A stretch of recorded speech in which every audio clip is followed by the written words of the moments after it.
세계 최강이었던 로마. 그런데 지금은 돌무더기만 남았습니다. 질문 하나 드려도 될까요? 로마는 왜 무너졌을까요? A. 너무 넓은 영토 때문에 관리가 어려워서. B. 야만족들이 끊임없이 쳐들어와서. C. 로마 시민들이 정치에 관심을 잃어서. D. 지도자들이 사치와 쾌락에 빠져서. 정답은 영상에서 나올 거예요. 성벽 안의 로마 도시전경, 광장 위텅 빈 거리. 로마는 어떻게 무너졌을까? 많은 사람들은 외부의 침략 때문이라고 말합니다. 게르만족, 훈족, 바르바리안들의 침입, 제국의 웅장한 성벽이 외부의 무자비한 힘에 의해 무너졌다고 생각하죠. 하지만 진실은 조금 다릅니다. 로마를 무너뜨린 건 성벽 밖이 아니라 성벽 안에서부터였습니다.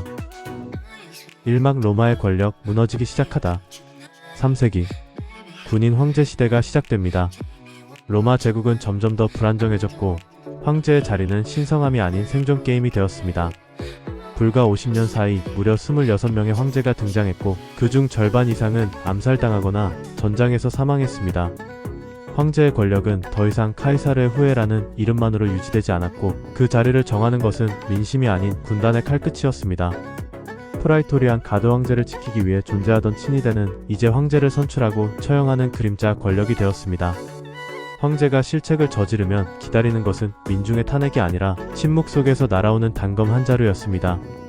충성의 대상은 제국이 아니라 보너스와 전리품이 되었고 프라이토리안 가드는 자신들이 밀어준 황제를 팔아넘기기조차 주저하지 않았습니다. 군단은 로마 시민을 위한 무장이 아닌 스스로의 장군을 위한 용병 집단으로 변했고 그들은 더 많은 급여, 더 많은 땅, 더 많은 권력을 향해 칼을 돌렸습니다. 한 황제가 죽으면 곧바로 다른 장군이 반란을 일으키고 서로가 서로를 황제로 칭하며 군대를 몰고 로마로 향했습니다. 제국은 이제 더 이상 공동체가 아니었습니다. 그저 거대한 경매장이었고 황제라는 자리는 그 경매의 상품일 뿐이었습니다. 명예는 잊혔고 권위는 조롱당했고 정치는 피로 얼룩진 로마의 골목에서 매번 새로 시작되는 내전으로 귀결되었습니다. 그때부터였습니다. 로마의 성벽 안 중심부에서 균열이 시작된 건 이막 제국을 잠식한 내부의 피로, 끊임없는 황제 교체, 반복되는 내전. 시민들은 세금에 시달렸고 상인들은 불안정한 통화 정책 속의 생계를 위협받았으며 군단은 이미 로마가 아닌 지역 군벌에 가까워졌습니다. 더 이상 제국은 하나의 로마가 아니었습니다. 하나의 중심이 아니라 여러 개의 지역 세력. 행정은 무너졌고 법은 흔들렸고 무엇보다도 시민들의 신뢰가 사라졌습니다. 로마는 그 거대한 크기만큼이나 느리게 하지만 깊게 썩어가고 있었습니다. 이제 제국은 전쟁이 아니라 지탱하는데 에너지를 다 쓰고 있었죠. 산막 진짜 적은 성밖에 없었다고? 아니요. 게르만족은 결국 로마를 침입했지만 그건 어디까지나 결정타였을 뿐입니다. 476년 서로마 제국의 마지막 황제 로물루스 아우구스툴루스는 게르만족 용병장교 오도아케르에 의해 폐위당합니다. 하지만 그 당시 로마의 황제는 사실상 상징적인 존재에 불과했으며 실질적인 권력은 군벌과 지방 행정관들이 나눠 갖고 있었습니다. 게르만족의 침입은 우연한 공격이 아니었습니다. 이미 수십 년 전부터 로마는 게르만족을 용병으로 고용했고 그들은 로마의 전투 방식, 정치, 행정까지 깊숙이 이해하고 있었습니다. 즉 게르만족은 야만의 침입자가 아니라 로마가 만들어낸 내부 시스템 속에 존재하던 잠재된 균열이었습니다. 로마는 그들을 막지 못한 게 아닙니다. 그들을 막을 힘조차 남아있지 않았던 거죠. 지탱할 힘이 사라진 성을 게르만족은 마지막으로 살짝 밀었을 뿐이었습니다. 이미 안은 무너졌고 로마 시민들은 더 이상 로마의 운명을 논하지 않았습니다. 로마는 그저 하루를 살아내는 도시가 되었고 왕조는 껍데기만 남은 상징으로 기능했습니다. 그렇게 불멸이라 불리던 제국은 한마디 외침도 없이 안에서 조용히 무너졌습니다. 이제 물어볼 차례입니다. 사막 제국이 무너지는 법. 성벽이 무너질 때쯤엔 사실 안은 이미 다 타버린 뒤입니다. 로마는 멸망한 게 아니라 스스로를 서서히 무너뜨린 거죠. 어디서부터 시작됐는지 알 수 없습니다. 하지만 분명한 건 그 시작은 내부였다는 사실.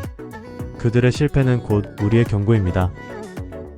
모든 조직은, 모든 관계는, 그리고 모든 제국은 항상 성 밖보다 성 안에서 먼저 무너집니다. 오막 로마에서 오늘의 우리를 보다. 우리가 지금 사는 세상도 다르지 않습니다. 국가도 회사도 심지어 가족도. 언제나 외부보다 내부에서 먼저 무너집니다. 시스템은 탄탄해 보여도 서로 간의 신뢰가 깨지고 권력의 중심이 목적이 아닌 수단이 될 때 그 사회는 조용히 빠르게 붕괴의 길로 접어듭니다. 로마의 실패는 단지 과거의 일이 아닙니다. 높은 세율, 불안정한 리더십, 권력의 사유와 이 모든 건 지금 우리가 사는 시대에도 존재합니다. 우리는 로마를 박물관 속에 가둬둘 수 없습니다. 그 안에는 지금의 우리 모습이 담겨 있으니까요. 그러니까 이 이야기는 로마의 이야기가 아니라 우리가 절대로 잊지 말아야 할 우리 자신의 이야기입니다. 그리고 마지막으로 정답 공개하겠습니다. A. 영토 때문일까요? 맞습니다. 너무 넓었죠. 하지만 문제는 넓은 땅이 아니라 그 넓이를 책임지려는 사람들의 책임감이 사라졌다는 점입니다. B. 야만족 때문일까요? 그럴 수도 있습니다.